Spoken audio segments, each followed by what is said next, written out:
Now at 10, we've got some Jeeps invading Baxter Springs today.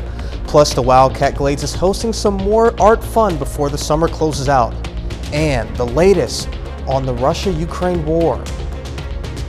The 4 states' most watched news starts now.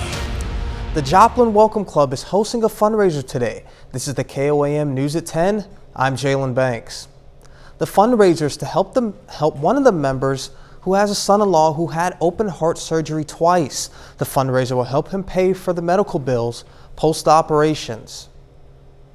Well, my son-in-law had to have surgery recently, and there's a lot of medical bills involved in that, and so we decided to have a fundraiser, and the Welcome Club has agreed to sponsor that for us. So we have a lot of those members here, and some members from the public have come out, and it's all to help them pay their medical bills off. Monica says that she and her son-in-law, along with the other people, are grateful and thankful for the support. The first annual Jeep Invasion is taking place today in Baxter Springs. The event, of course, will show off the vehicles, but the main focus of the event is to help raise money and awareness for Mission 22, an organization that provides support to the veterans and their families in various ways. So our goals, this is the first year we did it. We only had like 2 months to plan. We've already got a weekend scheduled next year. This will start being a yearly event here in Baxter Springs. We are going to do it August 18th and 19th next year. It'll be a 2-day event. And just the whole goal is just to get people into town and get a lot going on for our community. To find more on this story, you can go to our website at koamnewsnow.com. The Art Forms Gallery is continuing to get people to test their artistic abilities. Today they use acrylic paints and pour painting. The goal is to promote creativity while being in a community environment.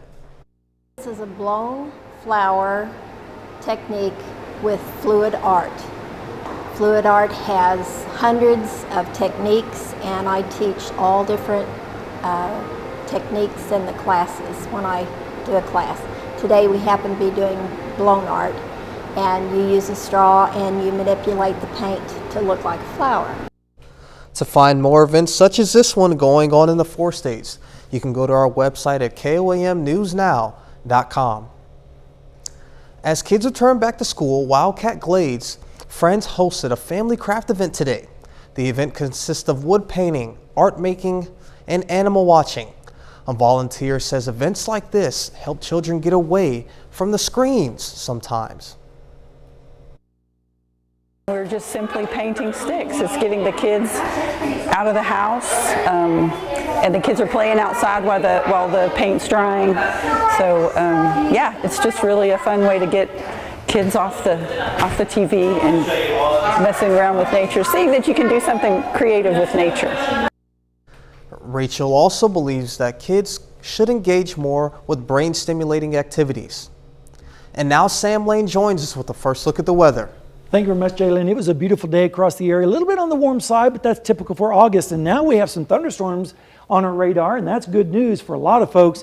You can see on the radar in motion, most of this activity has been moving to the south and east. Let's zoom in and show you a little bit closer in view of some of the heavier storms right now. From around the south side of Joplin down in Neosho, extending down into McDonald County, and also over in Berry County around Cassville, a pretty strong storm there as well.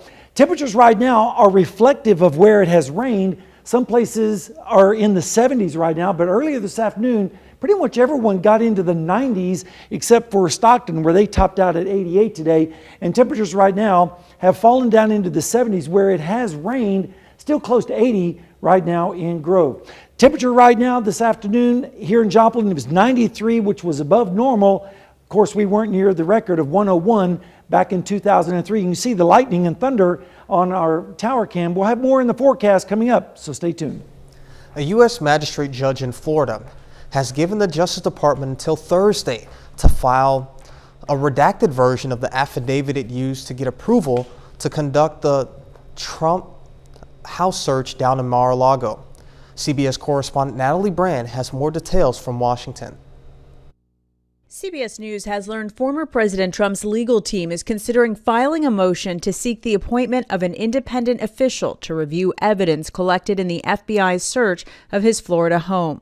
An individual close to the former president tells CBS that he and his lawyers want federal prosecutors to make sure a neutral person is involved in reviewing the documents, and they want a more detailed list of what was removed. Trump's legal team wants this independent person, known as a special master, appointed to examine the documents to determine if they fall under executive or attorney-client privilege. One of the benefits of the special master, if the master agrees with us, is we can stop DOJ in their tracks when it comes to inspecting these documents. But legal analysts say the Justice Department would likely contest such a motion, saying the documents are evidence. During the FBI search nearly 2 weeks ago, 11 sets of classified documents were seized, including some marked top secret. Attorney David Weinstein served in the U.S. Attorney's Office for the Southern District of Florida. We're led to believe that these are dealing with national security interest, whether it's secrets, whether it's nuclear secrets, whatever it may be,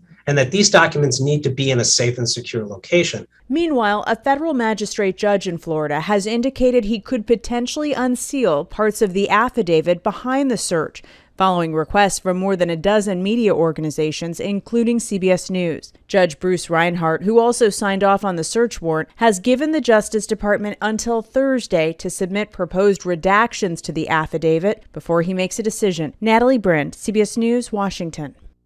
In addition to that, lawmakers are calling on social media companies to address an unprecedented amount in rises in violent threats against federal law enforcement since the search in Mar-a-Lago. The governor of Texas has pledged to keep busing migrants from the Mexico border to New York City and other sanctuary cities. Michael George is in New York with more. They arrive with almost nothing. Migrants bust from Texas to New York City and Washington, D.C. by order of Texas Governor Greg Abbott. In Del Rio, Texas, Angie Cordero told CBS News' Manuel Bojorquez why she left everything behind in Venezuela. It's for her 10-year-old daughter. The hunger. New York City is giving families a place to stay, either at homeless shelters or in unused hotel rooms. But city officials are asking hotels to provide 5,000 more rooms. Catholic charities are helping migrants by providing food and clothing.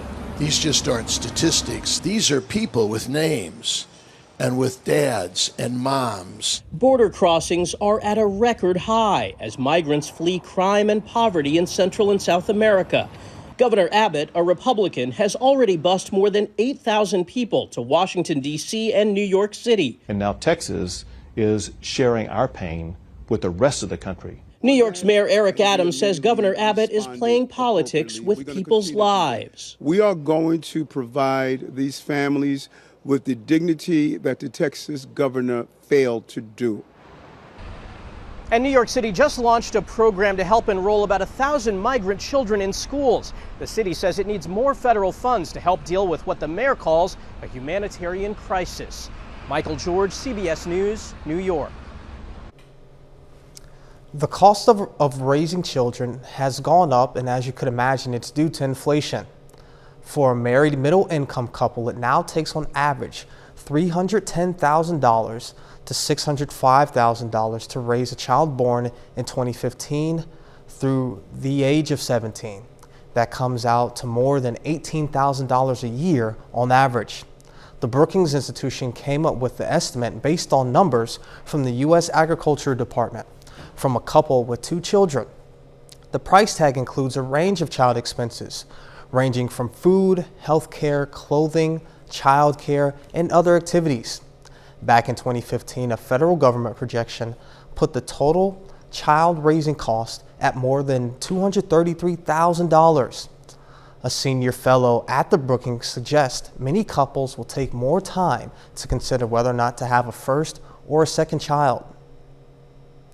The Securities and Exchange Commission is gearing up to fine many of Wall Street's biggest banks a total of $1 billion. The bank's employees are accused of using WhatsApp and other messaging services in violation of SEC rules. The SEC is targeting Bank of America, Barclays, Citigroup, Goldman Sachs, Stanley Morgan, and Deutsche Bank, among others. Regulators also worry that sending financial secrets over personal devices raises the risk of hackers breaking in. The fines are expected to be levied by September 30th. We take time now to honor one of our four-state heroes. Sergeant Frankie Schubert, a Fort Scott, Kansas native, served in Operation Desert Storm and Operation Iraqi Freedom. Sergeant Frankie Schubert is currently serving, and to that we thank you, our four-state hero. And coming up, the FDA begins work on new over-the-counter hearing aids. Easier access to hearing aids and new steps to fight the monkeypox virus. Michael George has a look at some of this week's top health stories. Federal health officials are boosting supply of the monkeypox vaccine. The CDC now reports more than 13,500 confirmed cases nationwide, with New York and California topping the list of states with the most cases. The FDA is establishing a new category of over-the-counter hearing aids. The devices will be available for purchase without a medical exam or a prescription. They could be in stores by mid-October. And art not only imitates life, it improves it for seniors stuck at home. Canadian researchers teamed up with the Montreal Museum of Fine Arts and found that seniors participating in weekly virtual museum tours showed significant improvement in social isolation, well-being, quality of life, and frailty assessments. That's a look at some of the week's top health stories. Michael George, CBS News. According to the CDC, there are 3 confirmed monkeypox cases in Kansas, 17 in Oklahoma, 21 in Arkansas, and 25 in Missouri. Tonight, with tensions mounting over the situation at a nuclear plant in Ukraine, Ukrainian forces have continued to show that their reach extends far beyond the front lines here in Ukraine and deep into Russian-held land territory. Thick black plumes of smoke were seen rising above the Russian naval headquarters in Crimea today. Russian media released video purported to show air defense systems shooting down Ukrainian drones over the skies of Russian-held territory, targeting the headquarters, the latest in a series of audacious Ukrainian attacks deep behind enemy lines. Whether the result of sabotage or long-range weapons, explosions have struck an ammunition depot, a critical railway line, and an electricity substation earlier this week. The campaign to target the Russian-occupied peninsula coincides with the battle being fought over the nuclear power plant in Zaporizhia. Ukrainian officials have run worst-case scenario drills, with emergency workers dressed in protective gear scrubbing down volunteers posing as radiation-exposed victims. The Ukrainian energy minister saying it's impossible to ensure the safety of the nuclear plant while the Russian occupying forces are there. Ukraine and Russia have agreed to allow inspectors from the nuclear watchdog IAEA to access the plants. Details are still being ironed out, but step 1 will be a stop to the fighting. Both sides blame each other for shelling Europe's largest nuclear power plant. Both sides must hold fire for inspectors to complete their mission to ensure its safety. More shelling has been reported near the nuclear power plant, while new explosions have also been heard in Crimea. Charlie D'Agata, CBS News, Kyiv, Ukraine. And I'm sure I speak for most people. Hopefully the situation at the nuclear power plant can be resolved. And later, Fort Scott wraps up their first week of practices, and Danny Terza will have more in sports. And there's been quite a bit of thunderstorm activity on radar this afternoon and evening. I'll be back to tell you how much more in just a little bit.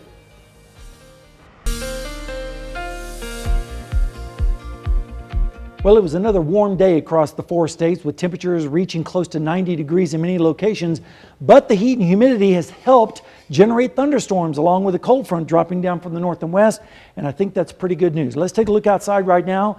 Down in Seneca, Missouri at the Indigo Sky Casino and Resort. Pretty pleasant evening, but there are some storms in the area. We've been seeing the lightning flashes in and around that area this evening and even here in the Joplin area. Rainfall amounts over the last 24 hours. A large swath of heavier rain up to the north and west for our northern counties, but now we're starting to pick up some swaths of some heavier showers and thunderstorms even here in the metro area. Let's take a look at live radar and show you what's been going on over the last few hours. You can see storms developing up to the north and west and then rolling south and east, Right now, the biggest storms are down in Neosho and the Newton County area. Temperatures have been responding to the rain, with some areas dropping down into the 70s, like in Joplin, where we're 77, 78 in Nevada, 75 now in Iola, still a little bit warmer down to the south in Grove, where it's currently sitting at 80 degrees. Let's take a look at the dew points. The dew points have been up there as well, but again, the moisture has been helping with those thunderstorms. 74 in Neosho right now, well, now dropped down to 68. 64 in Iola, so you can kind of see the drier air moving in from the north, and that's going to make it feel a little bit more comfortable tomorrow, as dew points will be just a little bit lower. If you're suffering from the allergies, unfortunately, it doesn't look like we're going to get much of a break in that area. 8.7 today out of 10, and tomorrow will probably be about the same, and most of that is ragweed and chenopod. You can see the lightning flashing there on our tower cam looking south along range line, and currently right now in Joplin we're sitting at 76 degrees, and of course it feels like 76 right now because the dew point is at 72, giving us a high humidity of 87%. Your futurecast looks like this. We will have that front dropping down through the area tonight, moving down to the south with lows in the 60s, close to 70 along the front, but then tomorrow that front will start to wash out and move to the south, leaving us on the northern side of it, and as a result, drier air, but temperatures will be pretty pleasant with highs around in the mid-80s. And then as we go into Sunday night into Monday morning, lows very comfortable, mid-60s across most of the area with easterly winds. And then as we go into Monday afternoon, still pleasant, a little bit warmer, temperatures in the upper 80s and start getting close to 90 out towards the west. And then as we go through Monday night into Tuesday morning, still pretty pleasant with lows in the 60s and 70s down to the south.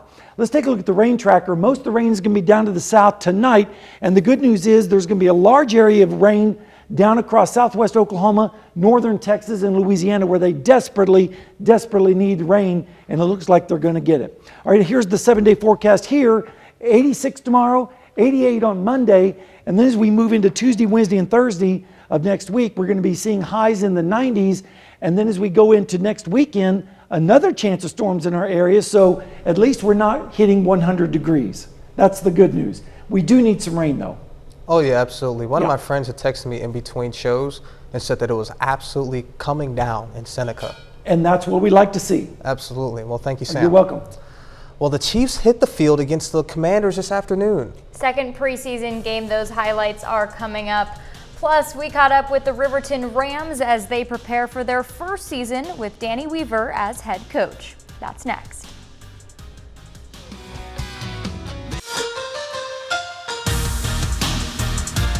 Riverton wrapped up its first week of practice, and the Rams are coming off a great season in 2021. They went 8-3, won the regional championship, and made it to the state quarterfinals. The Rams are entering their first season under head coach Danny Weaver, and Weaver says the skill players will be a big strength this year. There's a few in new positions, with Ryder Goodman set to start at quarterback. Overall, Riverton has some numbers and depth and will use it to their advantage on Friday nights.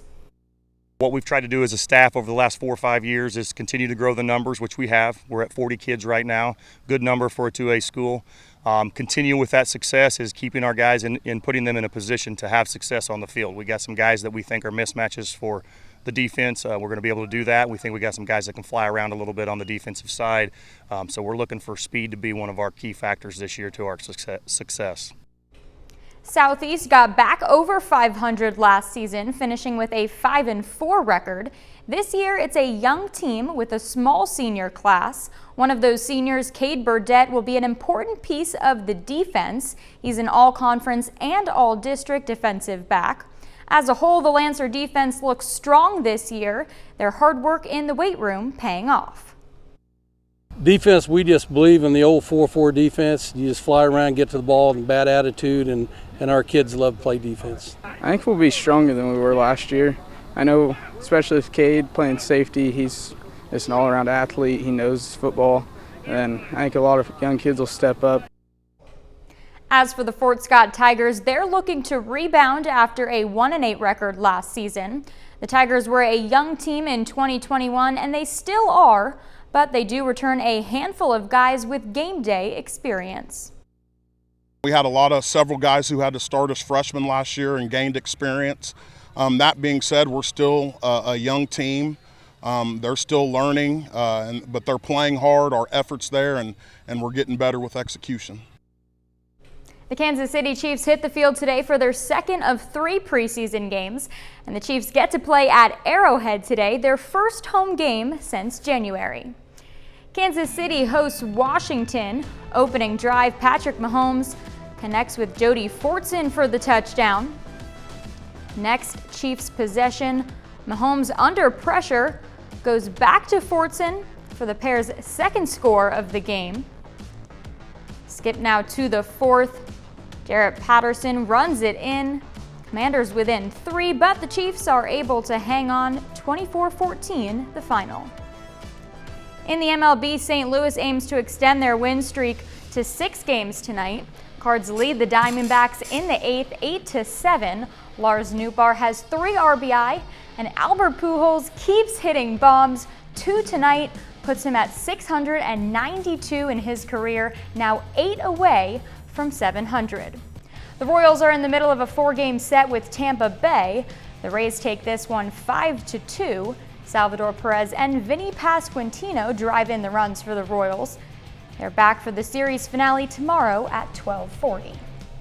So I heard Patrick Mahomes, of his 12 completions, 7 different receivers. That's going to be really hard to stop come the season for sure. Yeah, I think in the first game he just played the opening drive, but he hit 6 different guys. So that's definitely a trend that we're going to see. We should look out for the Chiefs this year. It's going to be hard to stop.